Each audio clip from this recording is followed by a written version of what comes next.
Reason ఏంటి? National politics ఇంకేదన్నా మీరు సీఎం కావాలని గోల్ అయిపోయింది, వేరే గోల్ ఏమైనా పెట్టుకున్నారా?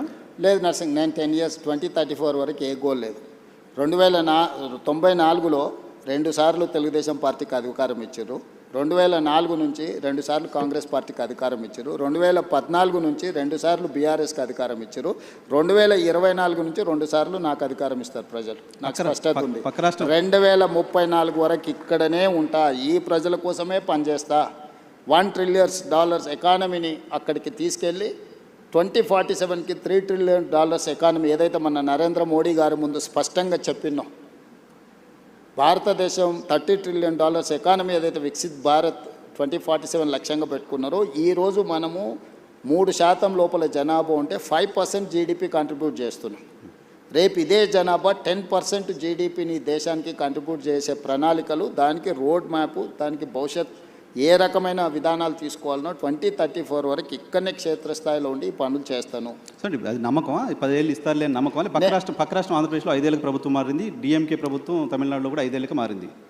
నా జీవితంలో నేను జడ్పీటీసీ అవుతా అనుకున్నప్పుడు జడ్పీటీసీ అయినా, నేను ఎమ్మెల్సీ అవుతా అనుకున్నప్పుడు ఎమ్మెల్సీ అయినా, ఎమ్మెల్యే కావాలనుకున్నప్పుడు ఎమ్మెల్యే అయినా. 2014లో ఎంపీ అవుతా అని చాలా ప్రయత్నం చేసింది, నీకు కూడా తెలుసు కదా. కాకపోతే 19లో అయినా అదే మల్కాజ్గిరి నుంచి, 14లో కూడా మల్కాజ్గిరి నుంచి అవుతా అని చెప్పింది, తెలుసు కదా. అక్కడ మిస్ అయినా కూడా 19లో మళ్ళీ అక్కడి నుంచి అయినా. జిల్లా పరిషత్ మెంబర్ ఉన్నప్పుడే తెలంగాణ వస్తే తెలంగాణకు ముఖ్యమంత్రి అవుతా అని చెప్పిన. అవునా? నీతో చెప్పిన కదా, నీకు గుర్తుంది కదా. ఆ రోజు రాజశేఖర రెడ్డి గారు, చంద్రబాబు నాయుడు గారి నాయకత్వం ముందు తెలంగాణ ఎక్కడి నుంచి వస్తుందా, పిచ్చి బ్రహ్మలని మాట్లాడిన వాళ్ళు కూడా ఉండరు కదా. వచ్చింది కదా, వచ్చిన తెలంగాణకు ముఖ్యమంత్రి అయినా కదా. ఈ రోజు కూడా నేను చెప్తున్నా, 34 వరకు నేనే ఉంటా. Confidence sir? నేను ఈరోజు నీ ముందర చెప్పిపోతున్నావు, నువ్వు దాచిపెట్టుకో. 34 తర్వాత నేను జాతీయ రాజకీయాల వైపు పోయినప్పుడు ఆ రోజు వచ్చి నువ్వు అడుగు.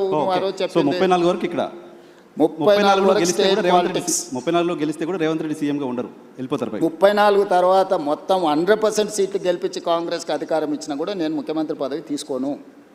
నేను తర్వాతి తరానికి బదిలీ. చాలా పెద్ద స్టేట్మెంట్ ఇస్తున్నారు సార్. పెద్ద స్టేట్మెంట్ నీకు చెప్తున్నా, అందుకే నీకు చెప్పాలని నీకు చెప్తున్నా. ఓకే. ఎందుకంటే నీకు ముఖ్యమంత్రి అని చెప్పిన రోజు నువ్వు ఆశ్చర్యపోయినావు, అది ఎట్లా సాధ్యం, జడ్పీటీసీ ముఖ్యమంత్రి అవుతాడా అని. ఆశ్చర్యం పోలే, మేము అనుకున్నాం కదా, మాట్లాడుకున్నాం చాలా సందర్భాల్లో. రోజు ఎవరైనా ఒక జడ్పీటీసీ ఇండిపెండెంట్గా గెలిచి రాష్ట్రం వస్తే నేను ముఖ్యమంత్రి అవుతా అంటే ఎవరైనా నమ్ముతారా? నమ్మరు కదా. సో ఇది నోట్ చేసి పెట్టుకోవచ్చు. 34 తర్వాత రేవంత్ రెడ్డి తెలంగాణ. నేను ఈరోజు మాట్లాడే ప్రతి మాట నువ్వు దాచిపెట్టుకో నీ లైబ్రరీలో, నీకు అవసరమైనప్పుడల్లా చూసుకో.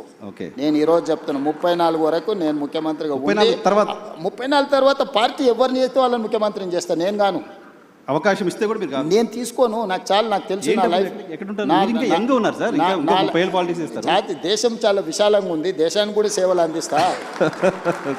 జాతీయ స్థాయిలో నేను నా అనుభవాన్ని దేశం కోసం పంచుతా. నాకు దేశం పట్ల భక్తి ఉంది. నేను ముందే మన మోడీ గారి ముందర చెప్పిన, పైలా దేశ్ దూసరా జనతా తీసరా దల్, అంటే మొదట దేశము, తర్వాత ప్రజలు, తర్వాత పార్టీ, తర్వాత నేను. సో నాకు ఒక స్పష్టత ఉంది, ఈ స్పష్టతలోనే ఇక్కడి వరకు వచ్చిన. సో మీరు నాకు 2006లో జడ్పీటీసీగా ఉన్నప్పుడు ముఖ్యమంత్రి అవుతా అని చెప్పారు. ఇప్పుడు ముఖ్యమంత్రిగా ఉన్నారు, జాతీయ రాజకీయాల్లోకి వెళ్తా అని చెప్తున్నారు. జాతీయ రాజకీయాల్లో ఏ చైర్ కోరుతున్నారు, ఏ చైర్ కోసం అనుకుంటున్నారు? రాహుల్ గాంధీని ప్రధానమంత్రిగా కూర్చోబెట్టి ఆ తర్వాత ఏ చైర్ ఇస్తే ఆ చైర్లో కూర్చుంటా. Right sir. నేను గతంలో నేను TV9లో పనిచేస్తున్నప్పుడు కావచ్చు, ఏబీఎన్ ఆంధ్రజ్యోతిలో పనిచేస్తున్నప్పుడు కావచ్చు, మనం ఇంటర్వ్యూకి వచ్చినప్పుడు మీరు నాకు చెప్పే ఏం అడగాలి సార్ అంటే ఏదైనా అడుగు అనేవాళ్ళు. ఆ లిబర్టీ తీసుకొని కొన్ని క్వశ్చన్స్ అడుగుతున్నాను, అడగచ్చు కదా? డన్. Thank you.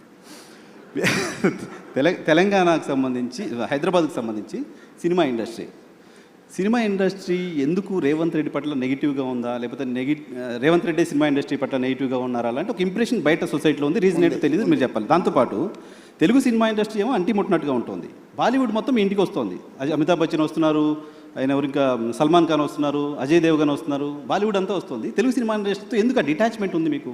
నాకు డిటాచ్మెంట్ ఏం లేదు, నాకు ఎక్కువ వివరాలు తెలుసు కాబట్టి కొంతమంది నా దగ్గరకు వచ్చి వేరే చెప్పలేరు.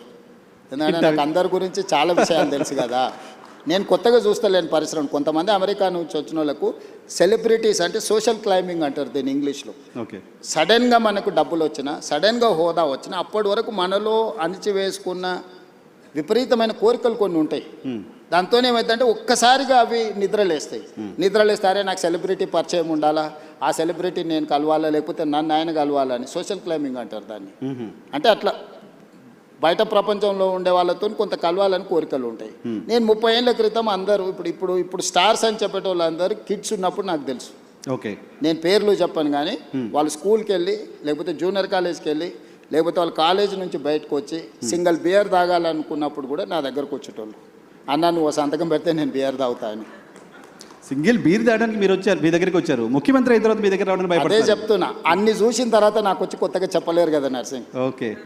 సో అందుకోసమని నేను ఏ పరిశ్రమతోనైనా ధూల్పేట్ల గుడంబ అమ్ముకునే వాళ్ళతోని నేను అంతే రిలేషన్ మెయింటైన్ చేస్తా. Top of the top star వచ్చినా కూడా నేను అట్లనే ఉంటా. Wipro, Microsoft or any other company CEO వచ్చినా నేను అంతనే ఉంటా. అమెరికన్ అంబాసిడర్ వచ్చినా కూడా నేను అదే విధంగా ఉంటాను. నువ్వు నా